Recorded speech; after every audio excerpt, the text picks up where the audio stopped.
Okay, it's the time is, let me just give me 2 more seconds.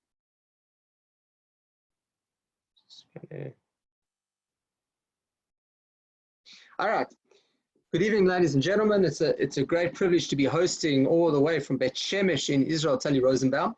It's a great privilege to have her here joining us on the other side of the world in Sydney, Australia. It is 1:30 p.m. by you. It is 8:30 p.m. by us. And this is the first of a series called Coping with Corona. And Talli is a marriage therapist, a family therapist, as well as a sex therapist. And she hosts a podcast called Intimate Judaism and has co-authored some books on the topic. It's a great privilege for her to be sharing some ideas about coping through these strenuous times. To that end, Talli will be speaking for about half an hour-ish, and then we will open up for Q&A. There is a Q&A tab down the bottom of the screen or through the chat. By all means, feel free to have any questions at that point. And thank you so much, and thank you for joining us.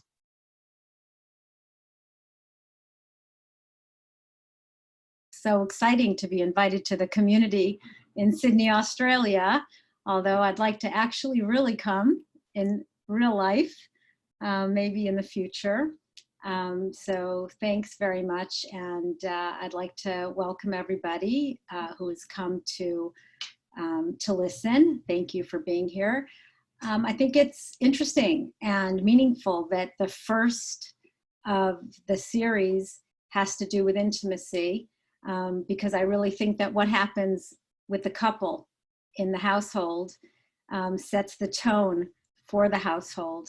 And I'm sure that when we talk about coping with Corona, we're talking about a lot of different systems, coping with not being able to see all your kids, the ones that aren't home, and not being able to see your grandchildren, and dealing with kids at home. There's a lot, but the idea that we're beginning with the couple, I think is kind of meaningful. So I have been involved in trying to understand more about intimacy for a while. And I recently co-authored a book that you mentioned, you referred to, with Dr. David Ribner, and it's called Ani Ledodi, a guide for enhancing marital intimacy, a guide for married couples. And we originally wrote the book because people were asking us about the fact that there really doesn't appear to be a great deal of appropriately written marriage sexual books about sexuality. And so we originally decided to write a book about sexuality. David had been involved in writing a book for newlyweds, and he was also looking to collaborate with me in writing a book that would be appropriate for couples throughout the life cycle.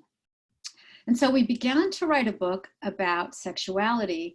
And in the course of writing the book, I come more from a background of couples therapy.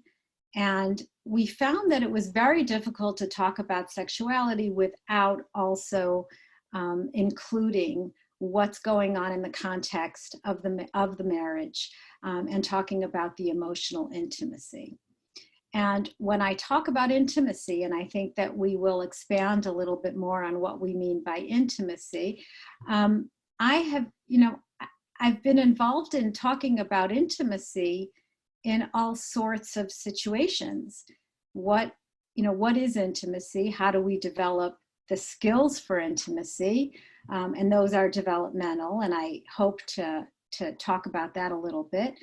But I've talked about it in different contexts. Intimacy in the first year of marriage, intimacy during the pregnancy and postpartum periods, intimacy after miscarriage or loss, maintaining intimacy and sexuality if there's illness, if there's, in menopause or aging, or if there is disability, physical disability or cognitive disability or mental disability. There's so many different aspects of intimacy that need to be examined. Intimacy when there's been trauma, when there's been sexual abuse. I kind of thought that I covered it all. I never really thought to talk about intimacy during a pandemic. Nothing really prepared me to talk about intimacy during a pandemic. I never even considered what that would be like until about a month and a half ago. And the world sort of changed for everybody. And interestingly, I wrote my first blog article about intimacy in the time of Corona. And it was just a little after it began, maybe a week after Purim, and it was the end of March. And at the time, the few articles that began to come out spoke about the baby boom. You know, how in 9 months we're gonna be seeing a lot of births happening. The kind of tongue-in-cheek first response was, oh, everyone's hunkered down at home. They're going to be having a lot of sex. And my feeling was, I'm not really sure about that. I think that we need to wait and see. And I ended up writing about how I predict that there will be a variety of responses. They will all be valid and they will all be normalized and fine. But they will have a lot to do with what intimacy has been like before the pandemic. And so will there be more frequency of sex? Will there be less frequency of sex? Well, a lot has to do with what sex was like and what the meaning of sex was like before the pandemic. If sex was a place that you could kind of connect and recharge and feel good with each other and sometimes even relieve anxiety, then it's likely that couples will turn to each other and continue in that way. If sex was a place of power struggle, if sex wasn't pleasurable or worth having, then it's quite likely the pandemic is going to perpetuate a difficult dynamic. And that's true not only with sex, but that's true in the relationship itself. The pandemic is a stressful period and people react differently to stress. A lot of the initial advice has been, self-care, take bubble baths, listen to music, and that's great. That's very good advice if you're able to do that. But I think that we need to recognize that everybody has a different reality, and some people's reality is that they're hunkered down in small homes. Not everyone has large homes, not everybody has gardens, not everybody has a bathtub, and some people have little children at home with them 24/7 without a reprieve because there's no school, there's no babysitters. And I don't know how it is by you guys in Australia. Things are now starting a little bit to open up and there will be kind of a readjustment. But even with the opening up and the readjustment, I think the couples will come out of this quite differently than how they came into it. And I want you all to think about those things as we talk a little bit more about intimacy and hopefully come up with your experiences and questions that you may want to share. So the few things I want to say about intimacy in general before we talk specifically about intimacy in the time of Corona is that, I think people seem to have different ideas, different things come up for different people when they hear the word intimacy. For many people, intimacy means sex, and that's what they use to refer to sex. It has like a sexual connotation. The word intimacy brings up all sorts of feelings. And I think that when we define intimacy, what we need to be able to do is broaden the definition. Intimacy is not only romantic or sexual intimacy. We have intimacy with many people in our lives. We have social intimacy. We have spiritual intimacy, in a sense, with our people with whom we worship or with whom we learn. We have intimacy with our work buddies, especially if we're in a carpool and we see people every day. We have intimacy with God. That's one of our primary relationships. We have intimacy with our family members. We have intimacy with our friends. There are different types of intimacy. And I think that what we are talking about when we talk about intimacy are, what are the skills that we all have or need to have in order to feel what you feel in an intimate relationship. Because when you're in an intimate relationship, you need to be feeling safe. You need to be feeling a sense of security. So how does that work? Our first intimate relationship, in essence, is with our own selves. Part of our self-discovery is getting a sense of what do we feel?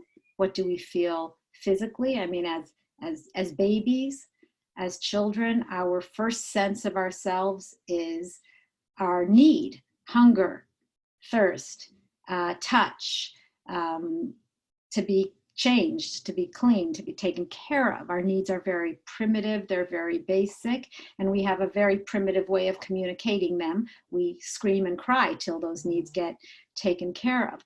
As we develop and grow, we develop cognitively, we develop physically, and very much as a result of the way we are encouraged to develop by our caretakers, by our families, by our teachers, will influence how we develop as intimate partners.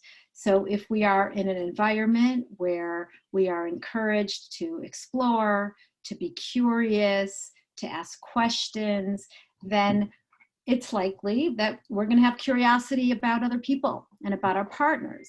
Whereas if we're brought up in an environment where curiosity is discouraged, and I see this, people will come in and say, my partner isn't curious about me. He's not asking any questions about me. A lack of curiosity is a barrier to intimacy. And that's just one example. Other examples of developmental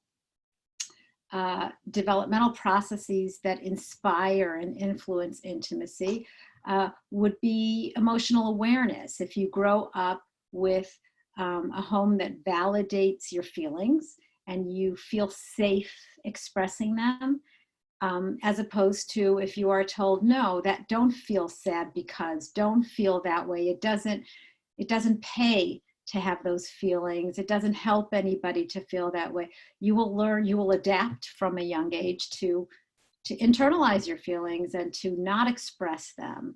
So that is an important survival skill when you're growing up in an environment that doesn't contain or provide empathy for feelings. But when you are in a relationship, it's not a relational skill.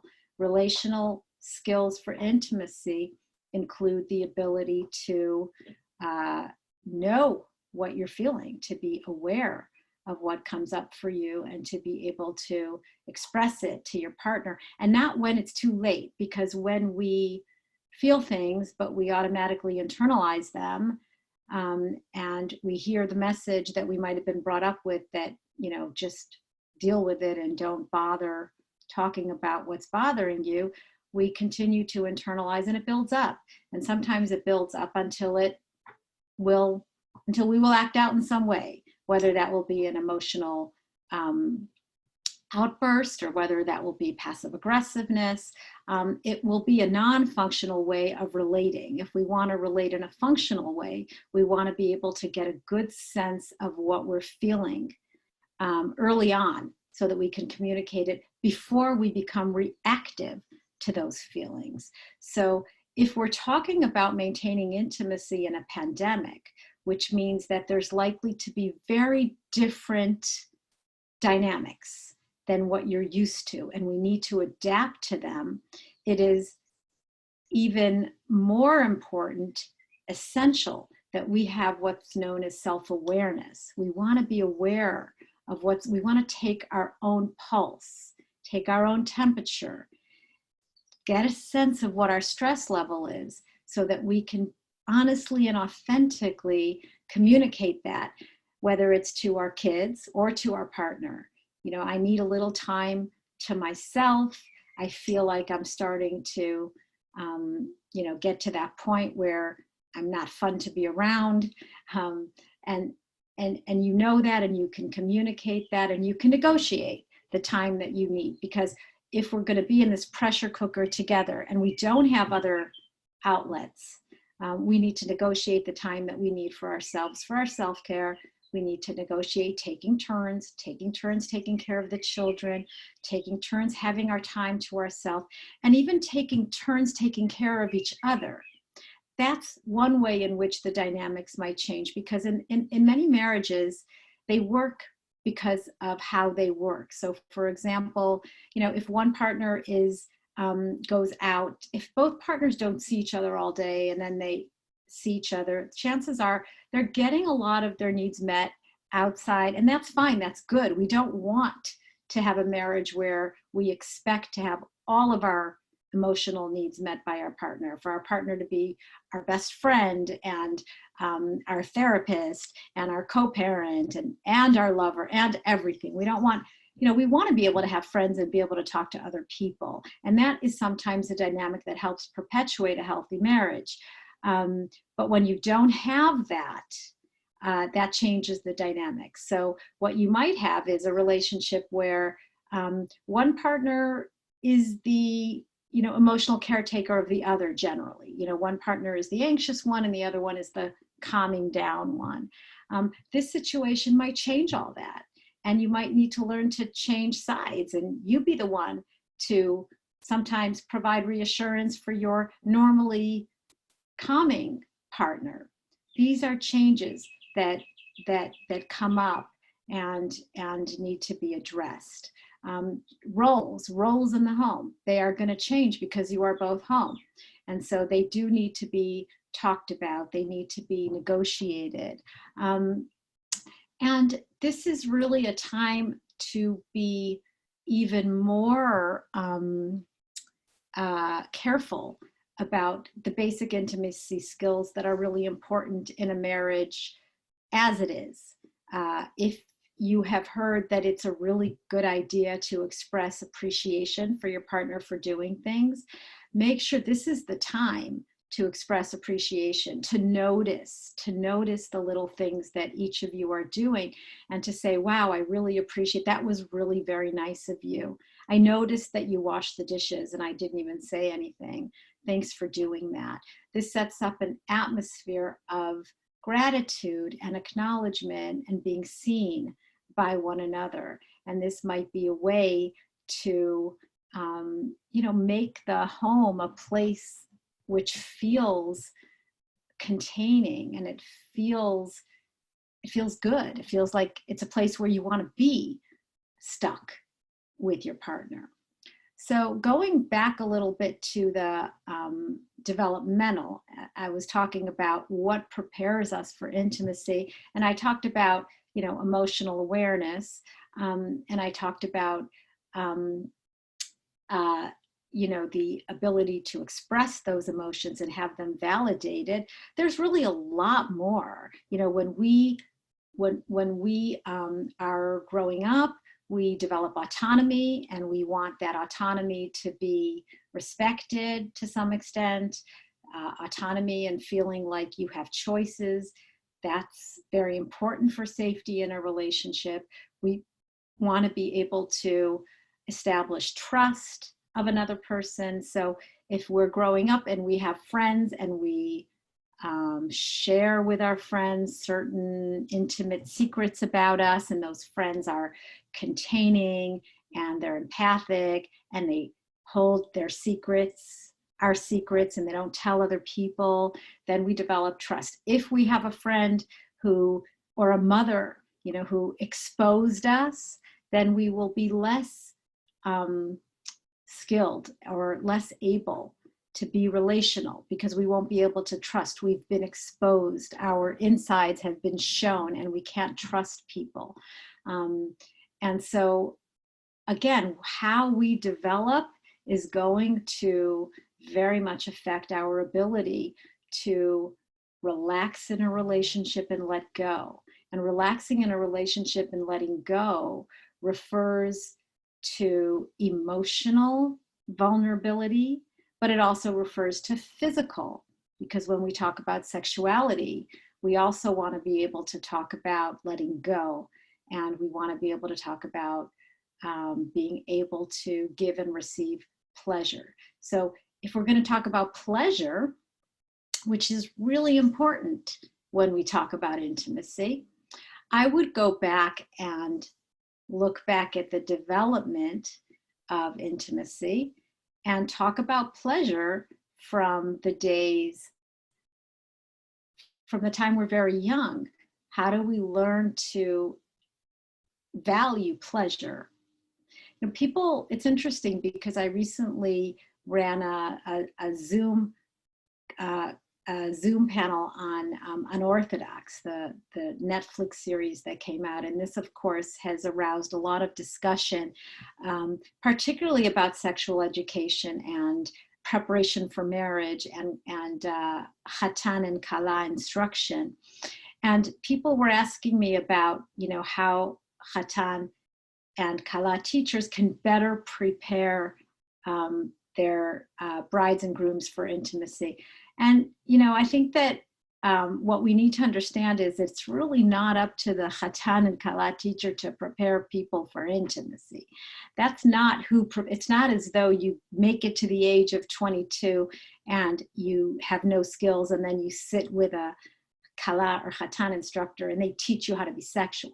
We are, you know, we develop our sexuality throughout our lives from the time we're young. So even if we are not involved in a sexual relationship with other, because that's not part of the value system, sex is for marriage, that does not mean that we don't develop as sexual people, that we don't learn how to feel pleasure in our bodies, different types of pleasure, including sexual pleasure. Sexual arousal is a type of pleasure, and we will have felt it with a normal, healthy development. And we need to be able to acknowledge it. We need to be able to appreciate it. And we need to be able to also balance that with our cultural messages and any kind of conflictual feelings that we might have about it. Okay. I'm just going to ask you if at this point, Rabbi Krebs, do you have any specific questions or direction that you would like me to address as I go further? So you've mentioned a bit of it, but I think perhaps if we could focus a little bit on some skills. I think that especially trying to make how one makes time, especially for the younger families over here, who by the time kids go to bed and there actually is quiet time, people are exhausted. So how does one make special time, and what are some ideas about creating intimacy in an environment which is anything but intimate? Okay, well, it is very intimate environment. You know, we have a lot of intimacy with our kids in this environment. We have whoever's in it, you're going to be intimate with. So I think that's a great question, the idea of tips. So first of all, my first tip is communication, and more communication. You know, a lot of couples get into a kind of pattern where they pick up the cues. They don't necessarily talk about intimacy or sexuality. There are understandings between them. And I think that this tends to happen too in a cultural milieu where sex is kind of, you know, goes according to the calendar as it is. So if it's mikvah night or you have 2 weeks and, you know, during those 2 weeks, maybe you'll try and get it into 2 times your 3 if you're lucky. And, you know, the 2 weeks that you're not. So it doesn't often get talked about as much as it should be anyway. So because of that, we don't always have the language. And so I think that what's a really good tip is to use this opportunity, because what we have in this pandemic is an opportunity. We have an opportunity to, you know, question things about our lives and look at things differently and wonder about things. I mean, I keep hearing all the time about people who are saying, wow, I don't ever have to do this again, or I don't really care if I don't get my hair done anymore, or you know, I've been working too hard. This working from home stuff is great. Like, there are so many lessons that people come out of this with. And I think that the idea of we need to learn how to communicate with one another is one of those lessons. So really being able to talk about the expectations for yourselves, talk about the expectations for one another. Another tip is to be very clear about monitoring yourself and what you are feeling, so that you'll know what you want and what you need, and you'll know how to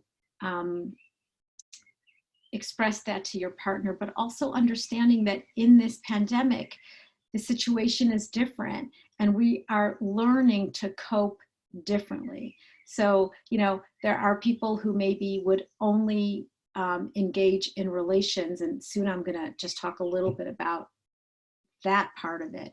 You know, if their kids aren't home, well, there's no option to do it now when the kids aren't home.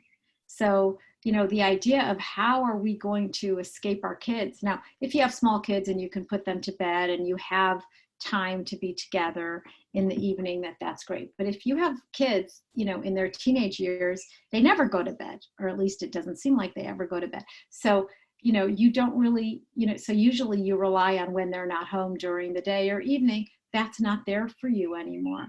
And so people ask me, well, what do I do? They like, we can't just go into the room. What are they going to think? Well, you know, my answer to that is, what are they going to think? And what is wrong with saying to your kids, you know, Ima and Abba, or mother and father, however you call yourselves, you know, we're going to be in our room now, and, you know, do not bother us. We're going to be alone. And let's say they think that maybe you're having sex. I mean, so why is that so terrible? I mean, you're supposed to be, you're allowed to be. Now, obviously we have tzniut and modesty, and we don't, you know, we don't want to publicize, and we don't want to, but on the other, and by the way, this is true regarding mikvah. You know, if you've been able to hide, you know, you're going out, you're going to a meeting, you're going to the store, you're going to the whatever, well, they know you're not supposed to be going anywhere. So where could you possibly be going? Nobody's going anywhere. You know, I mean, you're going to the mikveh, there's no other place you could be going. Then what's so terrible if you're, you know, if your teenage kids know you're going to the mikveh? I mean, again, this might be an issue of values. My mother never would have said, you know, she's going to the mikveh. I mean, the fact that her hair was wet when she came home and she doesn't swim, we figured it out, but she, you know, would never have said where she was going. I think that people have different values around that. Okay, so going back to tips, and this is kind of part of the tips. So people, I do think, feel a little bit pressured about the idea of intimacy during the pandemic. They think that they should be trying new things. They've been reading articles that say this is the time to try new positions and, you know, work on your sex life. And look, I think that there is a real variety. There are many people who, you know, the stress really reduces their libido, and what they need is something else. You know, they don't necessarily want or need to have sexual intercourse, but what they do want or need may be to explore different things, to engage in more, you know, cuddling behaviors, or, you know, yes, giving each other massages. If you've been going to a massage therapist once a week for your back and you can't do that anymore, you know, there are a bunch of new kind of activities that, you know, now, you know, before Pesach, women were cutting their husband's hair because they couldn't get to the barber. So that can be very sensual, the idea of, you know, cutting your husband's hair. The idea of engaging in new ways, and it's not necessarily about sexual activities or sexual positions. It's about turning something that might be mundane, but it's something new, it's novel, and it therefore can become something quite sensual. I hope that covers tips. All right, so I want to let's give an opportunity for people. There are these the chats or the Q&A at the bottom of the screens. Give a few moments for people to type in any questions that they may have. Just be waiting for people to tell them. Perhaps while we're waiting for people to write in their questions, I suppose there is no normal of what's supposed to be happening during this period of time. So some couples feel good, but perhaps to normalize that. So what couples, you've mentioned quite a lot of it, but I think there will be a lot of couples that feel that we're the only ones not getting along. We're the only ones who haven't, haven't been intimate, haven't been sexual during this time. Other people, and I suppose the general of that, what's happening next door, everybody seems to be holding it all together, and their marriages are great. Everyone's putting wonderful pictures of Zooms and the like, but themselves struggling. So maybe just talk a little bit to that while we allow people to put the questions Absolutely. online. I think that's a great question. First of all, if the marriage was, I'm seeing a lot of different dynamics around the corona, being stuck in the house. I work with a lot of couples. Couples are in therapy with me. Some of them are very highly conflictual couples. And the general prediction is that couples who are not getting along, where there's even, quite hostile and even abusive dynamics between them, it's going to become incredibly escalated and worse. I think that it's interesting and surprising. That is true for some couples, but I'm also seeing some couples really, really step up to the plate in terms of being able to say, you know what, we're going to put aside our conflicts because we're in survival. And when you're in survival, you need to do what you need to do to survive. And sometimes that's protecting your children and creating as much normalcy as you can. So, certainly going back to tips, yes, you're going to see on Facebook and, all these other social media that your neighbors are, doing TikTok videos all day and baking cookies and having a great time. And you're going to think, wow, what's wrong with us? I can't even get it together. My house is a mess. I can't look at another dish to wash, and I'm depressed and anxious. All of this is very, very normal. And we really just want to be good enough. We really want to be, first of all, we want to be able to be allowed to complain. This is a new experience, and your partner needs to be able to allow you to complain. You want to be able to partners, it's very common to say, oh, I can't take this, I'm complaining. And then your partner says, you know what? Don't complain, because we have it good. We have a backyard. Some people don't have a job. Now, that's very normal, to feel triggered by that, because a lot of us, most of us, all of us have parents, and many of those parents survived by saying it was much worse for others. Okay, and this is very true. If you're second or third generation Holocaust, you're going to for sure have heard in your life that your problems are not big problems and you don't get to have them. So, now that you're in this and, you do feel some sort of entitlement to complain, you should be able to, and by the way, both are right. The partner who says, you have nothing to complain about, he's not right, or she's not right saying you have nothing to complain about. What you need to do as a partner is be able to, contain and validate the complaining, but also to reframe, because that's a very important survival mechanism, to be able to look at the bright side and look at, what is good. What are the good things that are happening for us? What are the silver linings? So I hope that answered your question. Yeah. Yeah, you can see there are a couple of questions in both the chat and the Q&A. So maybe take a look at them and you can read them out. And, okay. So let me just look at the chat for a minute.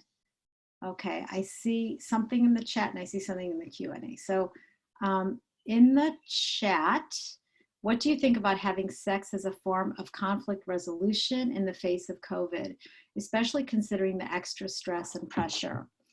Okay, so, I mean, people should have sex for whatever reason. There are many reasons. There are many meanings. People create meanings out of sex. And for some people, it's about coming together and bonding. And for some people, it's about stress relief. And for some couples, it's about playfulness. And for some couples, it's spirituality. It can be something different every time. You know, the meaning of the sexual experience is what you make of it. And if having sex is going to help you resolve conflict, as long as you are both in it in a mutually consensual way, and one doesn't feel like this is something they have to do in order to get what they need, then, and that's an important nuance. You know, both couples decide that they want to engage because it's going to make them feel better. It's going to make them feel better about each other. It's going to reduce their stress and, you know, create more bonding. That's great. If one person is saying, you know I've been unkind to you and I know I haven't been helpful around the house, but we can resolve this if you just agree to have sex with me and then I'll be nice, that's a different situation. And that's something that I would want to understand more about, because that's using sex to kind of manipulate your partner to give you what you want. That's a little bit different than the first scenario. So I hope that that answers that question. Going on to this Q&A question. Okay. My husband and I started out feeling really refreshed and excited at the start of isolation, having so much more time together. But predictably, it now feels a little tired seeing each other and the kids 24/7. How do you recommend finding new intimacy with too much familiarity? Look, you're right. It's very, very predictable. And this is something I've been hearing a lot. It's starting to get tiring. It's starting to get stale. And, you know, it feels like, you know, sexual excitement, passion, needs novelty.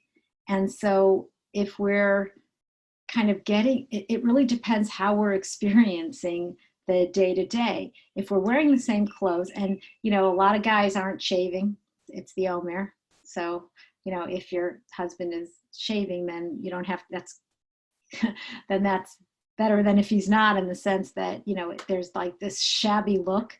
And, it's really, really important to maintain your hygiene and to get dressed and to look nice. But there are ways that you can bring in some novelty. It might be the time to say, yeah, let's try something new. You know, let's watch a romantic film together, or, you know, let's play out a fantasy. Let's fantasize. I mean, you know, couples can fantasize together. Let's pretend we're somewhere else. Use our creativity, use our imagination. And I think that, you know, just having the permission or feeling the permission to do these new and different things, to experiment in different ways, it's creating an opportunity out of a situation which could be a difficult one, and it's making it into an exciting one. Okay, so I think we have a bit of a shy audience. I wonder about that. You know, nobody knows who's asking the questions. You can ask anything you want. I'll tell you a little joke. In some sex therapy clinics, there's a sign over that, you know, that says, you can ask anything here about sex. Doctors have it too, especially like urologists who give out Viagra and stuff. So somebody asked me recently, you know, shouldn't I have a sign behind me that says, you know, you can ask anything about sex here? And my response was, well, I'm in my daughter's bedroom. I don't think that she would appreciate it.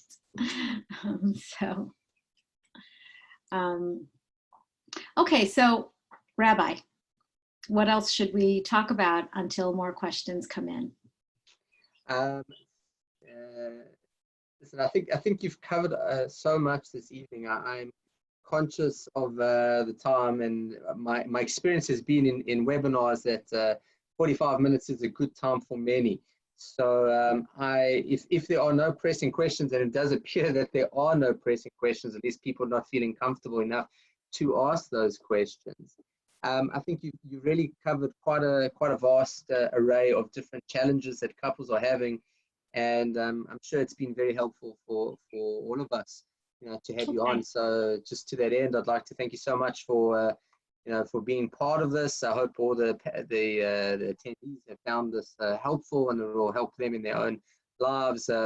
Please join up and follow Talli's podcast, Intimate Judaism. Follow on Facebook.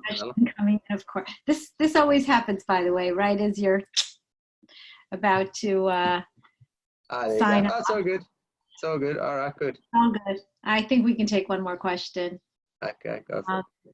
Last minute question. What about those? Oh, here's another one. Okay. What about those married for a long time? Okay. So let me just say a few words about couples who have been married for a long time. I think couples who have been married for a long time have an advantage. They often have a language of, and comfort, and they may not have children with them at home. But I do think that we have to acknowledge that couples married for a long time may also be dealing with issues of aging.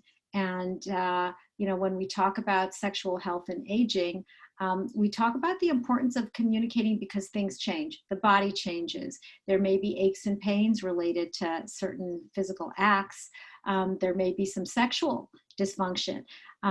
What we want to be able to talk about in the older population, but in all populations, is that we really want to appreciate sex, not for performance, but for pleasure, pleasure-oriented activities. It's not about how many times you have sex, but it's about just keeping this energy of whether it's eroticism or whether it's affection or whether it's flirtatiousness or playfulness.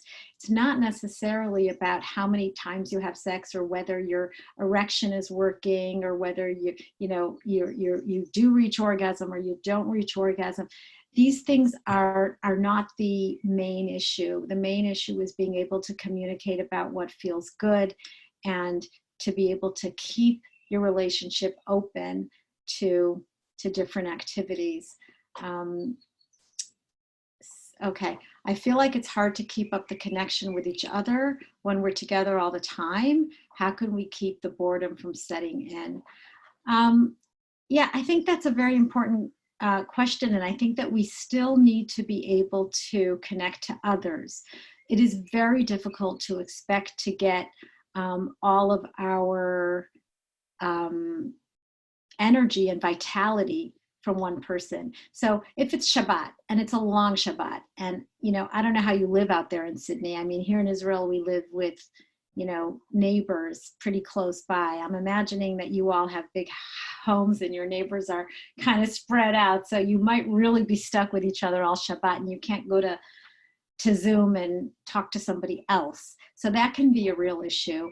I find that keeping up, reading, keeping the discussion at the table, talking about whether it's Divrei Torah or whatever you read in the news, and just making sure that there's always material to be able to discuss is important, because it can, and that's what I mean by opportunity, because, we get very comfortable in our relationships and we don't, and when I say comfortable, it's not because our partner can't talk about certain things, that we can only talk to our girlfriends or our, guy friends at shul or whatever about certain topics. We just kind of get comfortable in our roles, or we just never really thought about it.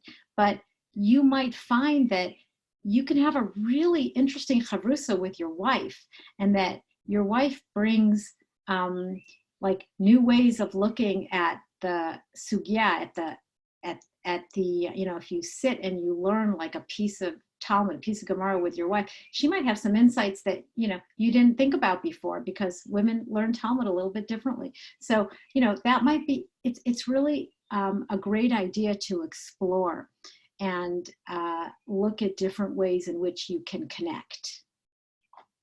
Okay, I think, wait. What, thank you, great topic, thank you, great content, thank you. What tools can you suggest for the pursuer distance cycle when one can't distance? Okay, for those who don't know, the pursuer and the distancer is a type of dynamic that has been talked about. John Gottman talks about it. And, you know, first of all, couples can distance. They just can't distance the way they used to distance. But when somebody wants to distance, they can distance emotionally. And very often that can feel quite abandoning, even more so than distancing physically. I think that the pursuer distancing cycle, you know, this might be the time to address it. What is the way in which the person who can't run away, how does that person deal with it? And how can we curiously address that partner? I noticed that, you know, we have a problem. Normally you run away and now you can't run away. So what are you feeling? You know, what do you want to do? What do you want to talk about this? I think that that's also a really good opportunity. Now, again, we have to, I don't want to over idealize. I think that we have to be aware that there are very conflictual couples, and conflicts can be created almost to where there's, you know, there can be risks, and people who are in abusive relationships are at risk. Domestic violence is a problem in some couples, and that will definitely be escalated in a time like this. So, you know, be aware of what resources are available. Sometimes, you know, if you're a victim in an abusive marriage, you might not even be able to make a phone call. You know, the abusive partner might be there all the time. Hopefully this is not your reality. But I think that doing the best we can to self-regulate, to stay calm, and to engender real dialogue with each other is really, you know, a very important direction. And if you can't do that, I urge you to reach out for a couples therapist. Couples therapists are working now by Zoom. So, you know, if you really find that you're in a very high conflict situation, reach out to a therapist, because they could be really helpful in opening up the lines of communication, giving specific guidelines of how to fight. One thing I would say is, you know, be able to say, I'm too reactive right now. I'm just too triggered. I'm too activated. Give me time. But if you're the person that's going to distance and take time, you also need to be the person that comes back and says, okay, I'm calm, now we can talk. Okay. All right, I see that there's one more kind of long question, and I think this will be the last one. Yeah. Okay, my wife and I used to have a very good sex life for the first 2 to 3 years. We have now been married 7 years. After an ectopic pregnancy, 2 kids, and a loss of a parent, our sex life has vanished for 2 years at a time. We have a very good emotional relationship, but I find it very difficult at times to accept it. It seems crazy to want to throw it all away because we don't have sex. It's probably a big question, but I'm not sure what to do, and it's become even more distant during the pandemic. Overall, we are very loving to each other, but it's daily creating a lot of frustration and anger inside me. Okay, so to the person who asked the question, I'm obviously not going to say names. It sounds like you're going through something very, very difficult, and I appreciate your exposing this, even though it's completely anonymous. I'm sure it wasn't easy for you to do that. You've been through a lot of hard stuff, and it sounds like you're almost in a crisis place, a place of, you know, kind of existential concern, what for your marriage. And I think that we do need to acknowledge that in this kind of pressure cooker, the feelings that you might normally deal with by regulating it in other ways may not be there for you. And this creates a great deal of tension. It sounds like you have a very loving marriage, but it also sounds like there might be some what we call conflict avoidance. You know, what keeps your marriage loving is that you're not really engaging in the sexless marriage issue. And unless maybe you're in the middle of a fight and then you'll bring it up, because anyway, you're fighting with each other. But when things are so good and loving, neither of you wants to ruin everything by bringing up a contentious topic. I think that Dafka, you know, specifically when things are calm and good is when you might want to bring up the topic, and maybe talk about the idea of, you know, this is the way it's been, and it's been difficult. It's been difficult for me. I'm sure that it's been difficult for you. And to open up the idea of beginning to communicate about it and possibly going to see somebody. Again, sex therapists are working online and around the world. And if you can find somebody in your area, that's certainly preferable, so that when this is over, you can continue in person. But it does sound like, this really does sound like the exact sort of scenario that couples and sex therapists address all the time. So thank you for asking, and I hope that that was a sufficient answer. Hey, Talli, thank you so much. It's really been an absolute pleasure hosting you again. It is Intimate Judaism. Follow on podcasts, on Apple iTunes, and wherever you can find it. And follow her online. And thank you so much. Please see my website. I also have a place on my website, tallirosenbaum.com. That's 2 L's. To sign up for my newsletter, I do send out newsletters from time to time. I do have blogs that I publish, and offers for, you know, webinars and other learning opportunities, especially for therapists. If anybody listening is involved in coaching or couples therapy or counseling or Kala and Hatan training. So please be in touch with me. And thank you again for the opportunity. Great. All right, everybody, thank you so much. Laila Tov, next week we are dealing with teenagers.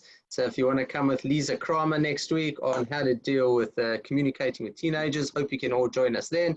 And to that end, thank you, Talli, so much. And we will all see you soon. Bye-bye.